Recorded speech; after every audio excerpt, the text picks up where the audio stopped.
হয় মই আমজাদন আৰু আপোনালোকে চাই আছে আনিলা বৰ্তমান মই আহি উপস্থিত হৈছোঁ মাজদিয়া ছাতা 5 ফিট দৰগা শ্বৰীফত 9 তাৰিখৰ পৰা 15 তাৰিখলৈ অনুষ্ঠিত হৈছিল মাজদিয়া ছাতা 5 ফিট দৰগা শ্বৰীফ। আজি যিহেতু অন্তিম দিনৰ আজি কাৰ্যসূচী মই যেহেতু ব্যক্তি আছে মই ব্যক্তিৰ সৈতে মই পোনপটীয়াকৈ কথা পাতিবলৈ মই চেষ্টা কৰিম। কি ক'ব আজি যেহেতু অন্তিম দিন মাজদিয়া ছাতা 5 ফিট দৰগা শ্বৰীফত আমাৰ এই অনুষ্ঠানটি প্ৰত্যেক বছৰে আমাৰ ইয়াত অনুষ্ঠিত হয়। আমাৰ এইটো সম্প্ৰীতিৰ অনুষ্ঠান যোৱা 9 তাৰিখৰ পৰা আৰম্ভ হৈছে। আজি 15 আজি 7 দিনীয়া কাৰ্যসূচী আজি সমাপ্ত হ'ল। আজি আখেৰি দোৱা 10টা বজাত হৈ গ'ল। ইয়াত সকলো ধৰ্মপ্ৰাণ ৰাইজ উপস্থিত হৈছে। আমাৰ ইয়াত হিন্দু মুছলমান আমি সকলো সম্প্ৰীতিৰে বাস কৰি আছোঁ। ভৱিষ্যতে আমি এই অনুষ্ঠানটি ইয়াত উজ্জ্বল হোৱাৰ কামনা কৰিছোঁ।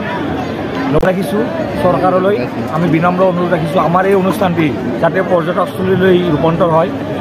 লগতে আমি চৰকাৰলৈ এটা আবেদন জনাইছোঁ আমাৰ ইয়াত এটা অতিথিশালা লাগে, অতিথিশালা ব্যৱস্থা কৰাৰ কাৰণে আমি আবেদন জনাইছোঁ। ইয়াত আমাৰ বহুত মহত্বৰ কথা আছে, আমাৰ সহযোগী আছে, ইয়াত ভালেকেইদিন জড়িত থকা আমাৰ ব্যক্তি আছে। মানিকালি তেওঁ আপুনি পোনপ্ৰথমে এনি লাইফৰ আপোনালৈ স্বাগতম জনাইছোঁ, আন্তৰিক শুভেচ্ছা জনাইছোঁ।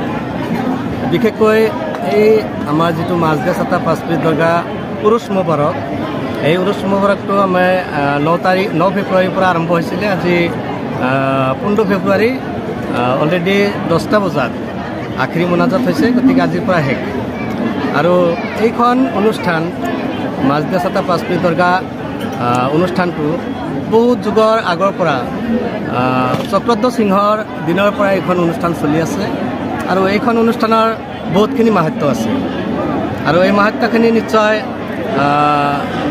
ক'বলৈ বহুত সময় লাগিব। গতিকে তথাপিও মই থুলমূলকৈ অলপ কৈছোঁ যে আমাৰ চেঙা ওচৰৰে গাঁও চেঙা গাঁৱৰ এজন মৌজাদাৰ নামৰ এজন মানুহ আছিলে আৰু তেখেতৰ এজনী বগা ক্ষীৰতী গাই আছিলে। আৰু সেই গাইজনীয়ে পুৱাই যেতিয়া মালিকে এৰি দিছিল গোহালিৰ পৰা, সেই মাইকী গৰুজনী ডাইৰেক্ট পোৱালিটোক গাখীৰ নিদিয়াকৈ ডাইৰেক্ট পোনে একেবাৰে আমাৰ মাজদিয়া ছাতা 5 ফিট যিখন দৰগা, এই দৰগালৈ আহিছিল। আৰু সেই দৰগাত 2টা শিল আছিল আৰু সেই শিলৰ ওপৰত ডাইৰেক্ট থিয় হৈছে আৰু গাখীৰ আপুনি অকলে পৰিছে। আৰু তাৰ ভিতৰত আৰু কিছু মাহাত্য আছে, যেনেকৈ ধৰক আমাৰ যিবিলাক মানুহৰ বেমাৰ আজাৰ বিভিন্ন ধৰণৰ অসুখত ভুগি থাকে, সেইসকল মানুহে মাজদিয়া ছাতা 5 ফিট দৰগা উৰুছ মুবাৰকত মানে তেওঁলোকে কিবা মানস কৰে। মানস কৰাৰ লগে লগে সেই তেওঁলোকৰ যিখিনি অসুখ বা অসুস্থতা থাকে সেইখিনি ভাল হৈ যায়।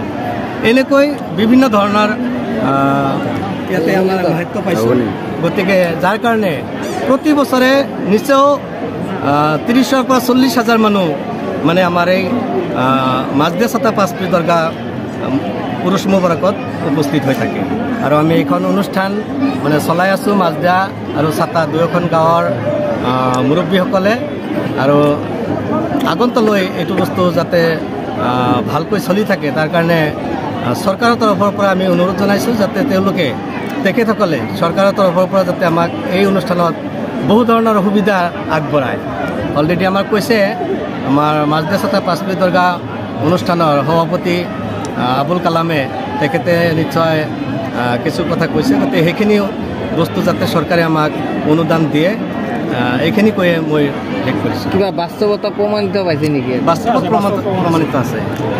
বাস্তৱত প্ৰমাণিত মানে এতিয়া ধৰক আমাৰ মাজদিয়া গাঁৱৰে 2খন গাড়ী, বাছ গাড়ী মানে প্ৰথমতে কিনি আনি মাজাৰত লৈ আহে, মাজদিয়া ছাতা 5 ফিট দৰগাহত লৈ আহে। আনাৰ পিছত গাড়ীখন ভাল গাড়ী লৈ আহে, মানে যোৱাতে ষ্টাৰ্ট দিয়ে, ষ্টাৰ্ট নহয়।